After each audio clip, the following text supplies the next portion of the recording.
Some of the most fragile items in a household can be found in the kitchen. There's nothing worse than getting to your new house and finding broken plates or scratched up pots and pans. Today, we're going to show you how professional movers pack a kitchen safely and efficiently. Hey, it's Matt with Moving Connections. I'm here with one of our movers, Jesse. He's going to help us, show us how to pack a kitchen. We're going to do all the basic kitchen things, the plates, the bowls, pots and pans, cutlery, silverware, and glass storage containers. They're your basic kitchen stuff. He's going to show you how to pack it up. Let's go. Alright, so we're going to be packing up this kitchen today. Show you a little bit about how to do that. The best way I found to do it is the dish barrels. I mean, you can get the smaller boxes, but the dish barrel is a 2-ply box. It is a bigger box. It is a thicker box. So it's the best way to go.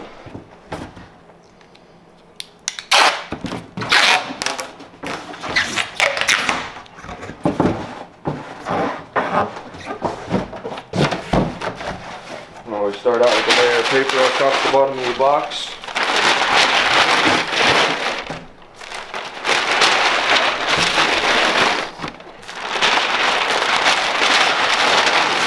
So normally when you start with the kitchen, what you want to do is you want to start in layers. So you're going to get your first layer down, then from there, go ahead and start pulling.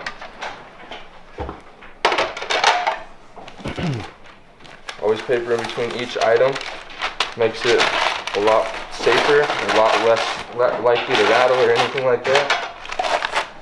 So we wrap multiple plates together. If you want to do that, just make sure you get paper in between each plate.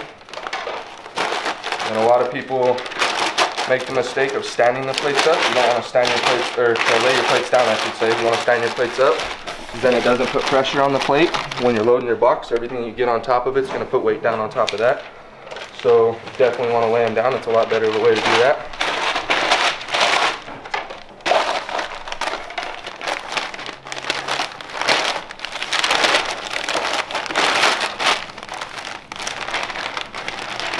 Cups are the same way. You don't want to lay your cups down. Stemware is definitely the same way. You don't want to lay it down. You want to keep it standing up with your stemware, and you want to keep your stemware towards the top.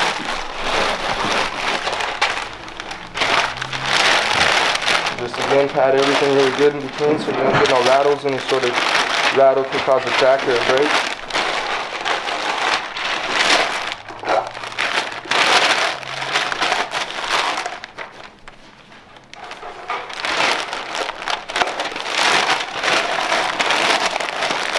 And again, when you're doing everything, you want to stand them up. You don't want to lay them down, because if you stand it up, you get more structural integrity. It doesn't lay down, because if it lays down, everything presses down on each other, it breaks. So the cups, when you're wrapping them, they need to be individually wrapped. And when you're doing that, best way to do it, start from the corner, roll it over, work your sides in, and then just roll it really tight. Then you end up with a nice little cylinder.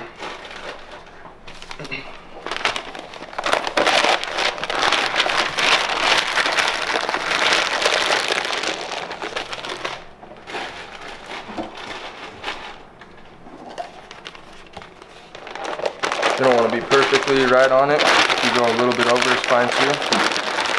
Then you end up with this little bit of shock absorber.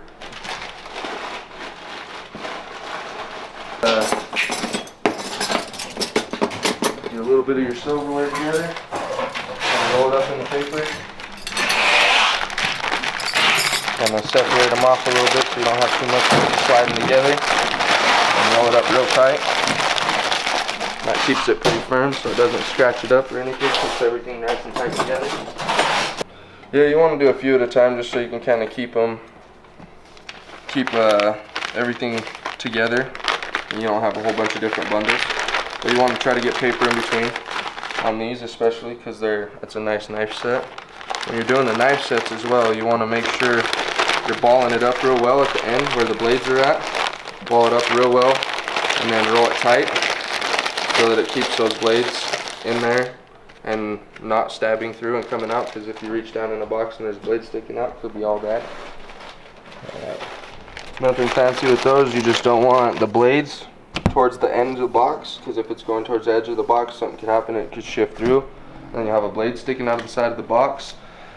and you don't want to stand them up or lay them down or face them down. You don't want the blades sticking up in any direction. Best way to do it is lay it down, keep the handles to the side and the blades facing in, away from the ledge of the box. Pretty much the same drill with pots and pans. Yeah, you're going to want to pat them just to keep everything from clanking and moving together. Roll your glass tops up separately. Don't just leave them on the pan because they tend to rattle still. And if you stick anything on top, your wrist may be breaking that glass. It's tempered glass, it's hard glass. So they don't break easy, but they do break.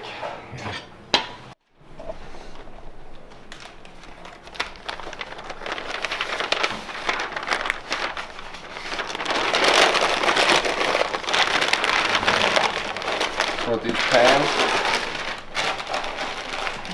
just make sure you get them all the way wrapped around and don't leave the handle sticking out because it could scratch other things. Make sure you keep the handle wrapped in as well. Everything wrapped tight. These ones are kind of tricky, but you don't want to try to keep them standing up as well. But these ones are kind of tricky because you got powders and stuff inside there. So what you're going to want to do with these, just so they don't spill, you're going to wrap it up real tight, and then you're going to want to go around it with tape just to hold that lid down tight on there. Makes it a little bit more difficult, but it's never fun when you open a box and there's sugar everywhere.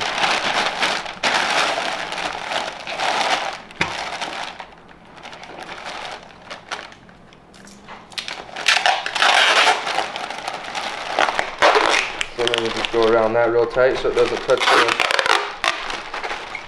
Wrap it around real tight so it doesn't touch the glass or anything. And that should hold it nice and tight. I'm going to go around this way just to hold it inside this paper.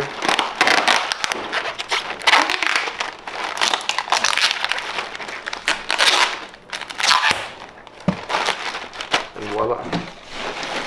So you got to get everything padded really well individually, and then you got to pad really well in between the stacks that you're doing, so that everything is just really well protected and it's not touching each other, because when they start touching and clinking together, that's when you get damage.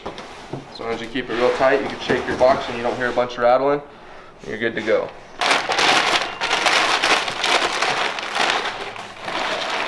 Alright, and that layer is done. Now you just want to take, it's really easy, just kind of scrunch it up, stuff it in there. Just make a good layer between each stack that you're doing so that they're all separated real well, nothing sitting against each other. It's always better to go a little overboard on the paper than under.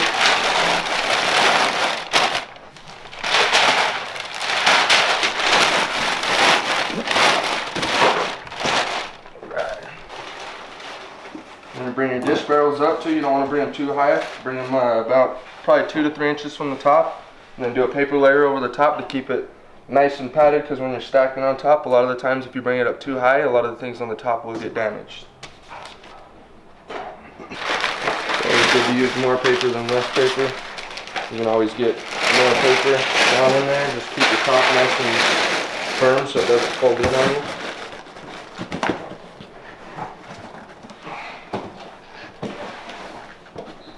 When you're doing your kitchen boxes too, another thing you need to remember is if you can't pick it up, then somebody else probably can't pick it up as well. So pack your boxes light enough to where you can move them. Because if you overload it, you're going to be hating yourself later, or somebody's going to hate you.